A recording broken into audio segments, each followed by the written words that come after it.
là là, c'est terrible. Ce matin, en me levant, j'ai tout de suite senti qu'il y avait quelque chose d'anormal. Une sorte de perturbation du champ vibratoire. Du coup, je suis sortie pour ma petite balade matinale, celle que je fais tous les jours. Et je suis tombée dessus. Bonjour, Luc Peña, je travaille pour la Vallée du Trien Tourisme depuis plus de 4 ans. Aujourd'hui, on va parler d'une enquête en réalité augmentée. C'est un jeu d'aventure qu'on propose pour la première fois dans la région. Et puis ce premier épisode se déroule ici à la Creusat, sur la station des Marécottes. On doit aider la police locale puisque une randonneuse a découvert un corps inanimé. Et puis apparemment alors un meurtre a été commis dans cette belle région. Ça choque tout le monde. Donc on compte sur nos joueurs pour découvrir qui est l'assassin de cette personne. Mais je ne peux pas en dire tellement plus, il faut venir faire l'expérience. Je n'ai pas eu besoin de m'en approcher pour savoir qu'il était mort et j'ai tout de suite téléphoné à la police. Il n'y a pas grand monde qui passe sur ce chemin. Isabelle, des fois pour aller à son travail, mais bon, ça fait quand même un détour pour elle. Oh, c'est terrible. J'ai appris qu'on avait retrouvé un cadavre ce matin. Tout se sait très vite dans ce petit village. Prenez, on se connaît tous. D'ailleurs, je ne crois pas avoir déjà vu cette personne par ici. On a découvert ce jeu en réalité augmentée fait par la société d'Emmanuel ici présent. Et puis on a été découvrir un de ces jeux à Grillon, ça nous a bien plu. Et on s'est dit, faisons ça aussi dans la vallée du Trien. Ça diversifie nos activités. C'est un public cible aussi qu'on touche rarement, ces amoureux des jeux digitaux. On connaît tous Pokémon Go à l'époque. Il y avait eu un ravage mondial, un intérêt mondial pour ce jeu.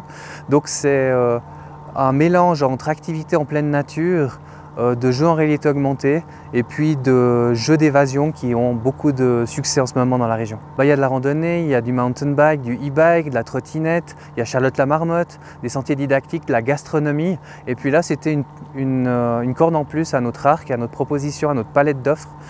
C'est un jeu en réalité augmentée. C'est une invitation à tout un chacun, les grands-parents comme les petits-enfants, à venir mener cette enquête dans la nature.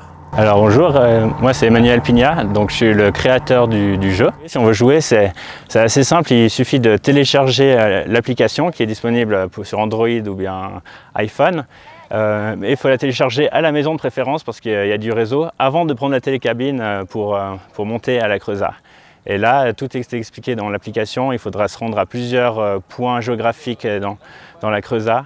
Et croiser des gens et les interroger et relever des indices. Ce que j'ai utilisé, c'est donc la réalité augmentée. C'est un peu une technique qui devient de plus en plus populaire et accessible, surtout sur tous les téléphones et tablettes. Et moi, j'ai rajouté en fait une couche parce que j'ai fait un doctorat en robotique avant. J'ai créé un robot qui faisait raclette et j'ai rajouté une couche d'intelligence artificielle qui permettent de créer des énigmes très compliquées et d'avoir un système qui aide les joueurs en permanence, qui sait les débloquer pour que tout le monde arrive au bout en fait. L'idée à la base, c'est de prendre des lieux qui sont déjà magnifiques, qui ont leurs anecdotes ou leur histoire, et d'ajouter une petite touche, donc de mettre en valeur ce lieu grâce à une histoire, à une intrigue.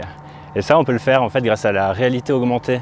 C'est-à-dire qu'avec le téléphone, en filmant, en le tenant, on va pouvoir rajouter des éléments comme des personnages ou des objets par-dessus le décor, faire un jeu vraiment personnalisé pour le lieu.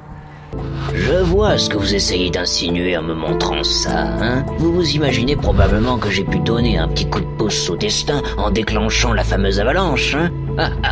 Vous avez peut-être pas tort, mais je vous souhaite bonne chance pour le prouver.